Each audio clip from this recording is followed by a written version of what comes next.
Hello everyone, this is Jyoti Singh, Assistant Professor Botany, MLB Government College Bhilwara. आज हम वॉचेरिया का vegetative and asexual reproduction study करेंगे। वॉचेरिया में vegetative reproduction या हिंदी में हम इसको बोलते हैं कायिक जनन, ये फ्रेगमेंटेशन या विखंडन की प्रक्रिया द्वारा संपन्न होता है। Vegetative multiplication takes place by fragmentation of the vegetative filaments and transverse septa are formed that block the injured portions of coenocyte. कभी भी किसी क्षय या क्षति के द्वारा या दुर्घटनावश ये जो फिलामेंट हैं इसके वॉचेरिया के अनेक खंडों में विभक्त हो जाते हैं और प्रत्येक खंड एक स्वतंत्र सूक्ष्म सुखाय के रूप में व्यवहार करता है और अनुकूल परिस्थितियों में ही ये प्रक्रिया संपन्न होती है। और सामान्यतः आप देखते हैं कि वॉचेरिया जो प्रचुर मात्रा में पाया जाता है उसका एक प्रमुख कारण है विखंडन के द्वारा कायिक प्रजनन। नेक्स्ट आता है एसेक्सुअल रिप्रोडक्शन या अलैंगिक जनन। Asexual reproduction takes place by means of zoospores, aplanospores and achaenids. Three types of processes are there: formation of zoospores, formation of aplanospores, formation of achaenids, and these three ways are forms of asexual reproduction, और हिंदी में हम इसको समझेंगे अलैंगिक जनन।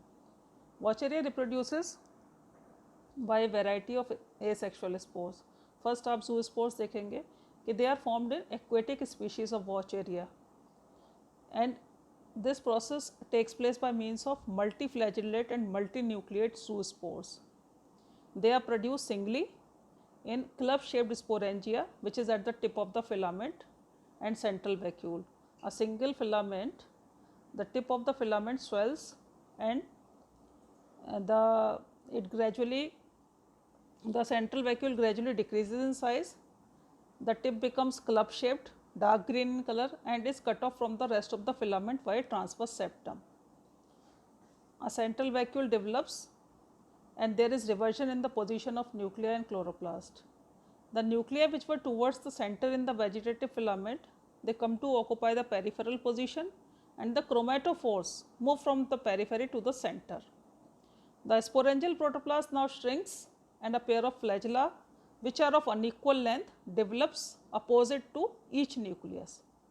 This multinucleate and multiflagellate sporangial mass behaves as a zoospore. It has no eye spot or pyrenoids. At the apex of the zoosporangium, the wall gelatinizes and forms a narrow aperture, and through this aperture the zoospore escapes, usually in the early morning hours.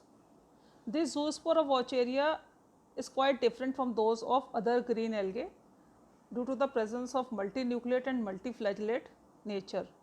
Some algologists consider that they are compound structures in which protoplast fails to break into uninucleate segments, and they prefer to call such multinucleate and multiflagellate zoospores as synzoospores.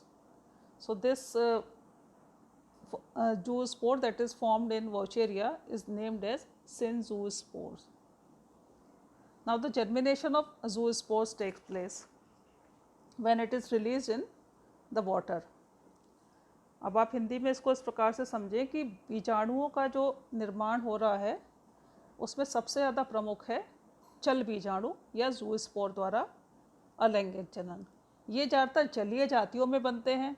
स्थलीय जातियों को अगर आप जल में स्थानांतरित कर देते हैं या कई बार बारिश इतनी ज़्यादा होती है कि अगर स्थलीय आवास ही फ्लडेड हो गया तो वहाँ उन जातियों में भी चल बीजाणुओं का निर्माण हो जाता है। इसमें क्या होता है कि शाखा का जो अंतस्थ सिरा है उस पर जीव द्रव्य एकत्रित होने से वह फूल कर मुग्दर के आकार का हो जाता है और इसमें बहुत सारे केंद्रक और हरित लवक होते हैं।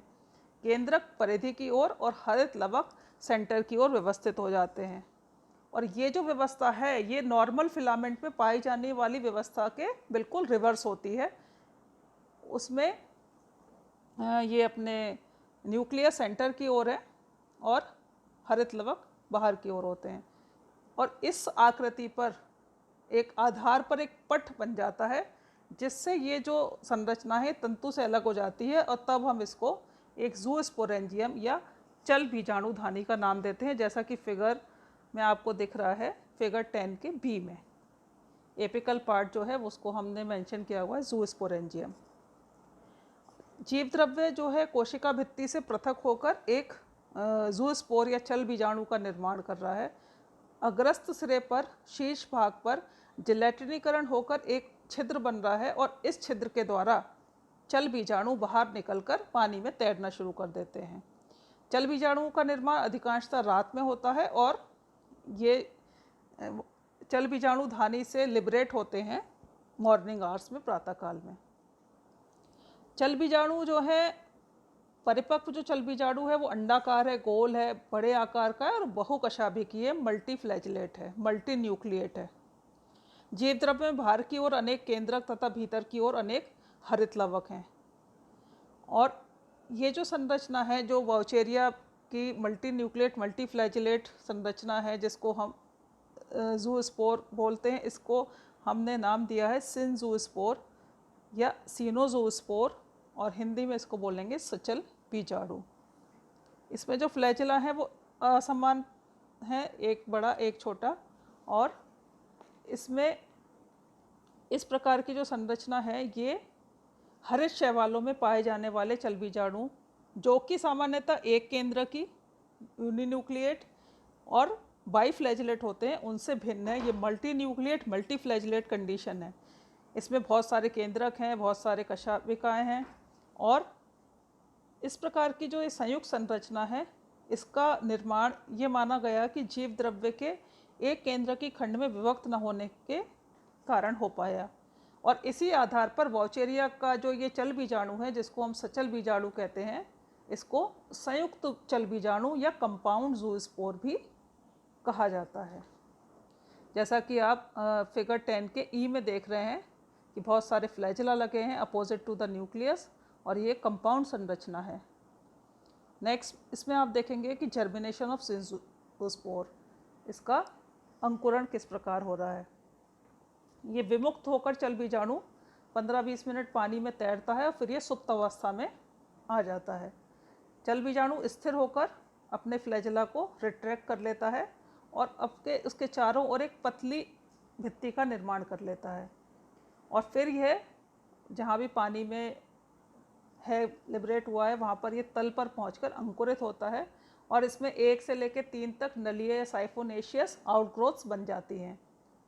प्रथम जो आउटग्रोथ है वो मूलाभासीय तंतु निर्मित करती है और बाकी से वर्टिकल या इरेक्ट शीर्ष वृद्धि होकर सामान्य सुकाय या नॉर्मल थैलस या नॉर्मल फिलामेंट्स का निर्माण हो रहा है। सुकाय में हरित लवक परिधि की ओर होते हैं और केंद्रक मध्य की ओर व्यवस्थित पाए जाते हैं। ये इसका जर्मिनेशन है। तो अब आप इंग्लिश में समझें इस प्रकार को। जर्मिनेशन ऑफ ज़ूस्पोर्स में क्या हो रहा है, zoospores swim for about 15 to 20 minutes after the release from the zoosporangium and then they come to rest. They withdraw their flagella and secrete a thin wall around themselves. Before germination, the zoospores becomes deflagellated, non-motile and sluggish. Soon, tubular outgrowths which are siphonaceous comes out, and in terrestrial species, the outgrowth attaches itself to the substratum and function as hold fast, whereas the other forms the erect branch system. So this completes with the asexual reproduction by zoospores. Next comes asexual reproduction by एप्लानोस्पोर्स। एप्लानोस्पोर्स को हिंदी में हम अचल बीजाणु, ज़ूस्पोर चल बीजाणु, एप्लानोस्पोर्स अचल बीजाणु कहलाते हैं। ये सामान्यतः स्थलीय जातियों में बनते हैं और जातियों में स्थलीय जातियों में ज़्यादातर प्रतिकूल परिस्थितियाँ, जब पानी की कमी है उस समय में अचल बीजाणुओं का निर्माण होता है। Aplanospores are commonly formed in terrestrial species but in aquatic species they are also produce under unfavourable conditions as I told you previously. The zoospores, like zoospores, eplanospores are also formed singly within eplanosporangium, as you can see in the diagram figure 12a. The tip of the filament is acting as an eplanosporangium. The latter develops as a club shaped structure at the tip of the young vegetative branch. A transverse septum cuts off the terminal sporangium from the rest of the filament. The protoplast of the sporangium metamorphoses into a single multinucleate aplanospore. एप्लानोस्पोर और zoospore में अंतर ये है कि zoospore flagellated है, मल्टीफ्लैजिलेटेड है, और ये विदाउट फ्लैजिला है, नॉन मोटाइल है और मल्टी न्यूक्लिएट है, इसलिए इसको हम अचल बीजाणु कहते हैं. The conversion of sporangium protoplast into zoospore or aplanospore depends upon many external factors. Aplanospore is a thin-walled, club-shaped or globose structure, as you can see in the diagram. It is liberated by rupture of the apical wall of the sporangium. Sometimes it happens that the protoplast of the aplanosporangium divides into a number of spores, and these small thin-walled aplanospores are also called as microaplanospores. Microaplanospores. Next comes the formation of अकाइनिड्स. अकाइनिड्स को हम हिंदी में बोलते हैं निश्चेष्ट बीजाणु. निश्चेष्ट बीजाणु, अकाइनिड. Some terrestrial and aquatic species, when undergo unfavorable conditions, their contents of the filament divide into small segments by thick gelatinous walls, and these thick walled multinucleate segments are called achainids, cysts और hypnospores. hypnospores को हम हिंदी में सुप्त बीजाणु भी कहते हैं. कि जब अनफेवरेबल कंडीशंस होती हैं, पानी की कमी है, उस समय में क्या हो रहा है कि कंटेंट्स जो है फिलामेंट के, तंतु के, वो डिवाइड कर जाते हैं into small segments by thick gelatinous walls. Thick gelatinous walls का निर्माण हो रहा है, जिससे फिलामेंट का जो सारा प्रोटोप्लाज्म है वो डिवाइड कर रहा है into small segments, and these thick walled multinucleate segments are called akinetes, cyst और hypnospores. Their protoplast is often laden with oil droplets. इसमें रिजर्व फूड मटेरियल वॉचेरिया में बेसिकली ऑयल है, और ये जो अकाइनिड्स हैं, सिस्ट हैं, हिप्नोस्पोर्स हैं, इनमें बहुत ज़्यादा मात्रा में ऑयल ड्रॉपलेट्स पाई जाती हैं. The cysts germinate under favorable conditions and form a new thallus. Sometimes what happens, the protoplast of the cyst may divide into many uninucleate amoeboid segments, and these segments come out through a pore in the lateral wall of the cyst, as shown in this diagram, figure 13C. A pore is formed, an opening is formed, and the segments come out through a pore in the lateral wall.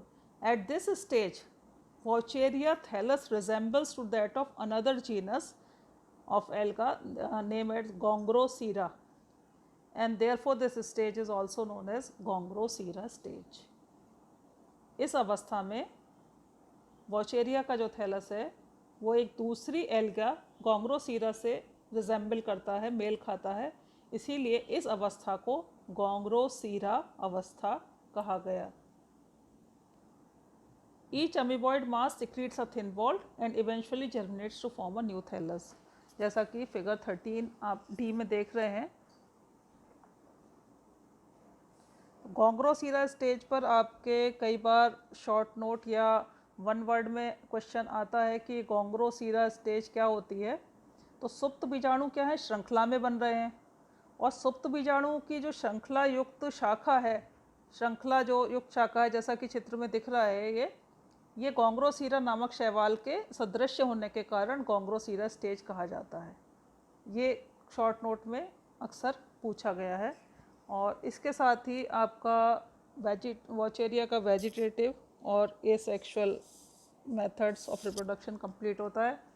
Vegetative में आपने देखा fragmentation, विखंडन, और asexual में 3 process हो गए, for by zoospores, by planospores and by akinetes, जिसमें 3 include हो रहे हैं, अकाइनिड्स, सिस्ट और हिप्नोस्पोर्स. और एक बहुत इंपॉर्टेंट चीज़ है गोंग्रोसीरा स्टेज फाउंड इन वॉचेरिया. थैंक्स.